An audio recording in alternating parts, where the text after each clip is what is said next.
حضرت ابراہیم بن ادہم نے ایک روز اللہ کی بارگاہ میں عرض کیا، پروردگارا، جو عورت جنت میں میری رفیق، میری ساتھی ہوگی، اسے مجھے دنیا میں دکھا دے۔ اتنا کہنے کے بعد جب رات کو سوئے تو خواب میں ان سے کہا گیا کہ تمہاری رفیق جنت سلامہ نامی ایک عورت ہے جو کھلا جگہ پر بکریاں چراتی ہے۔ یہ خواب دیکھ کر حضرت ابراہیم ادہم اٹھے اور جس جگہ کا نشان و پتہ خواب میں بتایا گیا تھا آپ اس کی طرف چل دیتے ہیں۔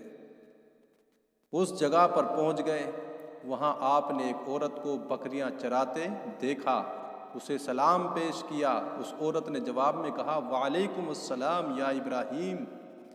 حضرت ابراہیم ادہم نے کہا، بھلا تجھے کس نے بتایا کہ میں ابراہیم ہوں؟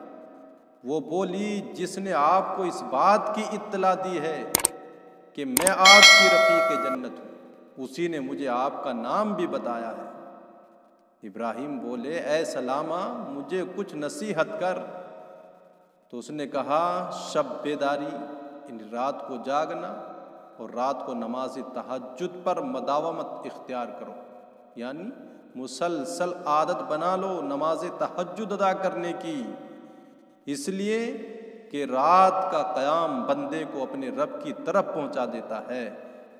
آپ کو اگر محبت الہی کا دعویٰ ہے تو رات کی نیند چھوڑ دیجئے، اس لیے کہ رات کا وہ سمع ہوتا ہے جب انسان تنہائی میں ہوتا ہے تو صرف بندہ اور رب کے درمیان کی بات ہوتی ہے، اس لیے کہ اس وقت کے عمل میں کوئی ریاکاری کا شائبہ بھی نہیں ہوتا ہے، کسی دوسرے کے دیکھنے کا اندیشہ بھی نہیں ہوتا ہے کہ اس نے کسی کو دکھانے کے لیے عمل کیا ہو۔